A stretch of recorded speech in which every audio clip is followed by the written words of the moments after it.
Good evening. Thank you, Dr. IP, for organizing this and inviting me to give a talk on a topic related to trauma. I selected this topic of complications and avoidance in decompressive craniectomy as many of us do that, but I know that you don't do. But this will help in promoting actually your concept that how many complications are there in decompressive craniotomy and how it can be better. Complications of decompressive craniotomy. There are few papers, not many papers, on complications and analysis of complications following decompressive craniotomy. The incidence of complications is quite high. If you see at the incidence of complication, it ranges from almost 40% of the time people have some form of complication. And the commonest complication is subdural effusion. And the next common is cerebral herniation, external herniation, and followed by post-traumatic hydrocephalus. And 10% of them can also have sinking flap syndrome. Now, with this high incidence, is it worth doing a decompressive craniotomy for all the head injury patients? Now, this has been controversial. If we go back 10 years ago, there are a lot of papers where it was controversial whether really it was helpful or not. Now, the trial, DECRA trial, which they published in 2011, in that the mortality was similar whether they had a surgery of decompressive craniotomy or no surgery, almost 19 and 18%. So there is no significant difference with decompressive craniotomy. Then is it worth doing decompressive craniectomy? Now, after the DECRA trial, we had rescue ICP trial, where it was a randomized evaluation of surgery for craniectomy for raised uncontrollable ICP, and they published in 2016, and we know the results of that. The results in 2016, they said that when at 6 months, there is a significant reduction in the mortality. In medical group, it is almost 48%. It reduced to 26%. And when it came to 1 year, the mortality came down from 52% to 30%. And the patients who were independent also they increased. So this is these results are quite encouraging that some form of decompression has to be done. But all these results are better because we have been able to manage these complications. Like 40% of them still have some form of complication in the follow-up period of 6 months to 1 year. Unless that is managed or tackled well, the results cannot be achieved as what is depicted in rescue ICP trial. Now, what are the complications? The complications, it can be early or late. Early, it can be hemorrhage, or the hematoma can expand because of the tamponade effect is gone whenever the decompression is done. It can be at on the site of surgery, or it can be on the opposite side. If the size of the craniectomy is small, there can be cerebral herniation through that. If the techniques are not good, you can have wound complications or like hematomas, or you have CSF leaks, or you can have infection if you're not good at asepsis, as most of the are done in emergencies, and seizures. Late, after 1 month, you can have subdural hygroma, you can have hydrocephalus, or sinking flap syndrome. Now, what do we do to reduce these complications? As I had explained this, the complications are highest, almost CSF-related, absorption-related complications are almost to the extent of 40%. That means every alternate patient whom we do surgery will come with some form of CSF-related complication. Now, this is one of the commonest complications of subdural effusion, either on the side of surgery or opposite side of surgery. Now, this develops because there is a defective absorption following surgery. There are many causes of this. One cause can be the basal systems are obliterated, so absorption is defective. The other cause is, the other CSF-related complication is developing subdural effusion on the opposite side. And if one sees this patient, then one will always jump to doing a burr hole on the opposite side, assuming that there is a midline shift.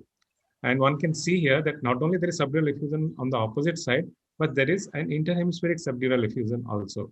Now, these, when one sees this intermittent subdural effusion, one has to be cautious that one need not do only a burhole because it will not work, because intermittent subdural effusion is a harbinger that probably patient will develop post-traumatic hydrocephalus. So these are the patients probably has to be told that they may need a shunt, either a ventriculoperitoneal or a subdural rather than just doing a burhole and reducing the release, evacuating the subdural effusion or subdural fluid. Now, this case, which one of my colleague had done the surgery, she first did as a burhole tap. The midline shift came down. Patient was fine for 1 week, and again after 1 week, this is what happened. The patient again had developed hydrocephalus. Again, subdural reappeared. There is another scan which I don't have, where the hydrocephalus had significantly increased. So in this case, what we discussed and we did was not a ventriculoperitoneal, because we are confused that it might cause again midline shift. So we did a subduroperitoneal. You can see here the catheter tip here, and following the subduroperitoneal shunt, all the mass effect has come down and the patient improved in his condition. And now he's planned for a cranioplasty.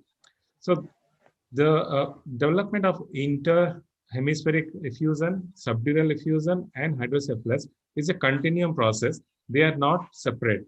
So if it's a combination of an internal hydrocephalus and external hydrocephalus. If one takes care of the external hydrocephalus, then it settles down. So one need not do a ventriculoperitoneal shunt in this case. So what are the factors associated where all patients who have a higher chance of developing subdural hygroma? As I mentioned, if a patient has intermittent CSF hygroma, then they develop post-traumatic hydrocephalus.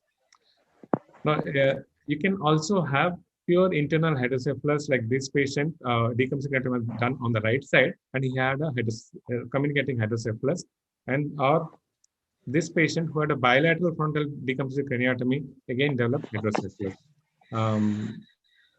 One of the commonest reason for patients who develop hydrocephalus is that there is adhesion of the basal cisterns, and because of absence of loss of pulsatile flow.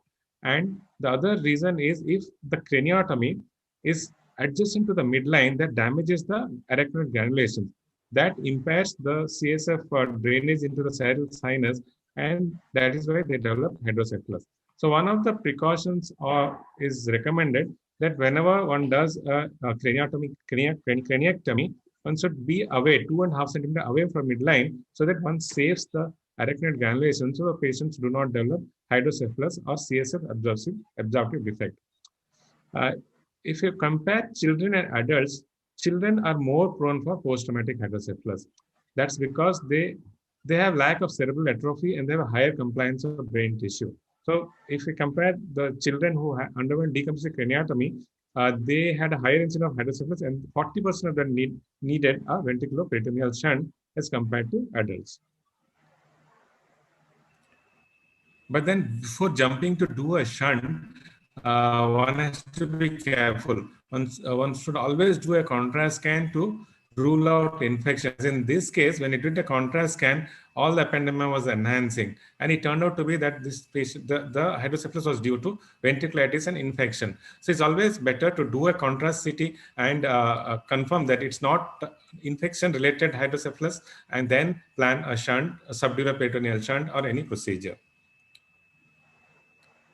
As I told you, the precaution one has to take is, if one does either unilateral or bilateral, always leave the midline at least 2.5 centimeters from either side of the midline. Like here, where we have done bilateral craniotomy, and then we have left almost 5 centimeters of the bone. This again preserves the arachnoid granulation, so the chances of developing CSF either effusion or hydrocephalus can be reduced by taking this precaution. The second most common complication is hematoma or CSF leak. And hematoma has been especially more common in the past 6 months, when we did decompensating craniotomy in head injury patients who were COVID positive. And all of them had high dose of low molecular weight heparin. And this patient develop subgaleal hematoma at the site of craniotomy, as well as hematoma in the abdominal cavity where we had placed the bone. So this happened because this patient was on a high dose of low molecular weight, but of heparin. But patients who are given prophylactic dose in therapeutic non-COVID patients also, they can develop this. So if a patient has tense scalp flap or a tense abdomen, one has to look for this hematoma, look for coagulation abnormalities and correct that. And this was the patient, COVID patient whom we had to evacuate the hematoma because the patient had worsened. The third most common is the CSF leak.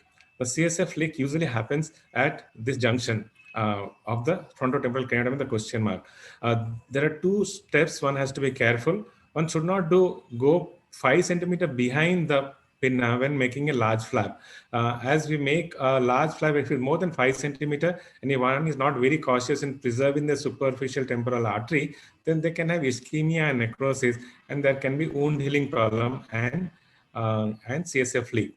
If one has to make a big craniotomy, we modified. We don't do this kind of flap. We do a extended retro-auricular. We make a L-shaped flap. The incision goes behind the ear and make a big L-shaped flap. In this, the wound healing has been very good because the flap has two vascularities, has three vascularities. In fact, supraorbital, the superficial temporal, as well as from the retroauricular vessel or the occipital artery. So this has very less chance in our experience, no leak, and very good wound healing and reducing the incidence of CSF leak in decompensated craniotomy. In addition to changing the type of flap, we usually harvest a pericranial flap. Like here, once the cranial, while reflecting the scalp flap, we harvest a free, not free, pedicle pericranium, and which is placed onlay on the dura, so that the chances of CSF leak is almost, in our cases, has been less than 1%, almost negligible. We have not seen any CSF leak in the past 5 years in decompensative craniotomies by following retroauricular incision and always having a pedicle pericranial flap onlay on the dura.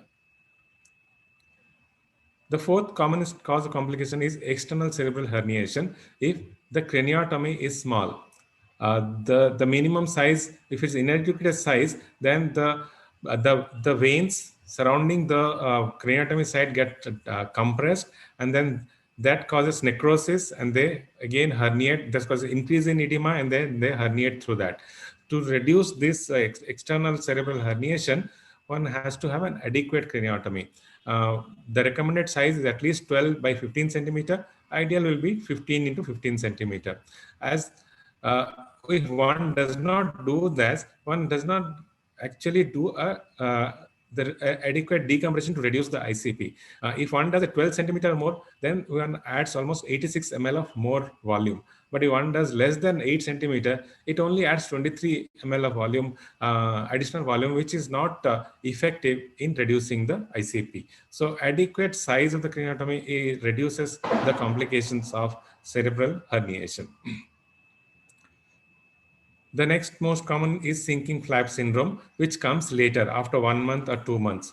The best strategy to reduce the sinking flap syndrome is to do an early cranioplasty, as the chances of sinking flap syndrome is higher as the time is delayed more. The more delay you do, the higher the chance of sinking flap syndrome, like this case. So, but the sinking flap syndrome, as you see in this paper just published in 2018, the incidence of sinking flap syndrome increases after 1 month. In less than 1 month, it is 13%, but after 30 days, it is 20%. And as you wait more and more, it increases. So the precaution, if one does a early cranioplasty, one can reduce the chances of sinking flap syndrome and the complications associated with it. Because in sinking flap syndrome, it also affects the cerebral perfusion, and patients who recover initially, they can worsen, also have a delayed worsening, and that can be prevented by doing an early cranioplasty. So early cranioplasty with post-traumatic decompression, there was a paper where they did perfusion study and neurocognitive outcome before and after cranioplasty, and they demonstrated that after cranioplasty, the cerebral perfusion increased, as well as the cognitive, there was a neurocognitive improvement after cranioplasty. Hence, it's recommended that as early as possible, if the wound is healed, one has to do a cranioplasty. Uh, the problem of waiting for the cranioplasty, if suppose the wound has not healed and the brain edema has not subsided, is also there. But if you do a delayed cranioplasty, especially in autologous, when you place a bone flap in the subcutaneous pocket in the abdomen, the longer you wait, the higher chance of resorption of bone is there. So this cranioplasty was done almost a year later. One can see here that the bone has it has become smaller and it doesn't fit. So it cosmetically, it doesn't give a good result. So if it's a late cranioplasty, probably it's better to use an artificial implant rather than the autologous bone, because the resorption rate is very high in autologous bone in late or delayed cranioplasty. The complications of cranioplasty are not no less. The commonest complication is bone resorption from 1 to 18%, and surgical site infection is almost 5 to 12%. So one has to take precaution how to reduce the bone resorption rate and surgical site infection, as these are the two things which are preventable. Whereas hydrocephalus, I've already discussed, and seizures, one has to give anticonvulsant.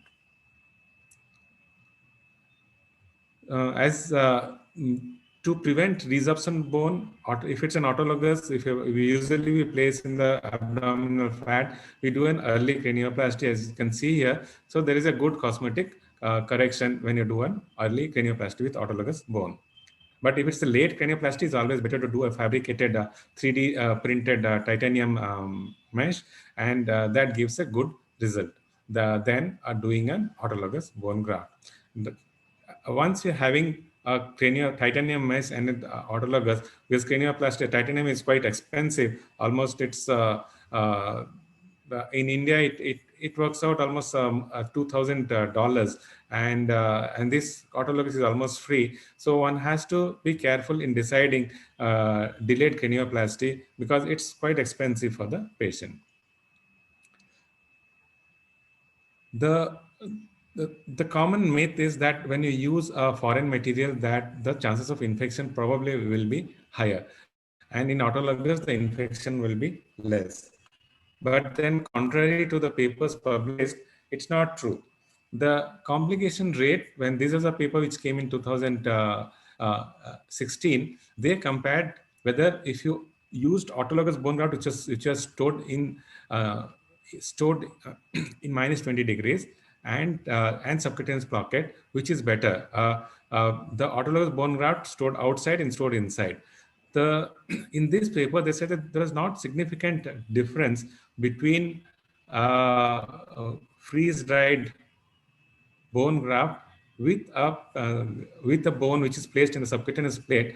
But then when the bone is the osteoplasty was done after 1 year, the chance of bone resorption was very high, and especially in diabetic patient, the chances of infection also was higher, and there was a little higher incidence of infection when a bone was used from the freezer. So though they are not statistically significant. But if you have to choose between cryopreservation versus autologous, probably cryopreservation, no, putting in the subcutaneous pocket in the abdomen is better, because it is cheaper and the chances of infections are less. And especially that we do not have to look at patient is diabetic or non-diabetic. So if one has to choose, especially in developing countries, placing it in the subcutaneous pocket is easier, and the patient need not go to the same hospital to go for the cranioplasty. He can choose to go anywhere where he is located at the rehab place. Otherwise, they have to go to the same hospital to go to have the cranioplasty, which is kept in that hospital. Now, which is better? It is as I told you that the cryopreserved is supposed to have a little higher infection rate, so probably it is better to do a subcutaneous pocket than a cryopreserved. Which is the best material? Is it titanium or is it ceramic or PMMA or autogenous bone? Now, when this paper which came in 2006, the incidence of infection was least in titanium as compared to the autoclaved autogenous bone graft. But this does not compare with the subcutaneous pocket one. But titanium is in this paper. They say that titanium is best for least infection. So if you want, one has to use a exogenous bone graft. Probably it's better to use titanium rather than use an autoclave bone graft or an autogenous bone graft from the freezer or cryopreserved one. So in conclusion, to reduce CSF leak, retroauricular incision with pericranial flap has significantly helps in reducing CSF leak. Hematomas, caution with low molecular weight heparin. And for CSF absorption defect, avoid craniectomy within 2.5 centimeter from midline or remain away from midline. Contralateral subdural effusion and intrahemispheric effusions are indicator of post-traumatic hydrocephalus. So be under constant follow-up of those patients because they can develop hydrocephalus and may need shunt. Perform a contrast scan before planning a shunt to exclude infection-induced hydrocephalus. Early cranioplasty to prevent sinking flag syndrome, and adequate craniotomy to prevent external brain herniation. Thank you for your attention. See this puppy? It's so cute, right? Yeah. Thank you, Manas. I'm very glad that you highlighted the complications of decompressive. I would rather say that it's high time to bring microneurosurgery into trauma. And instead of sticking on to a 100-year-old procedure where complications abound and young neurosurgeons learn all the bad things, I would rather that they shift to microneurosurgery. And you will see that the results as well as the complications, everything gets better. This is my perspective on it. Now we will ask Nilesh to call the next speaker.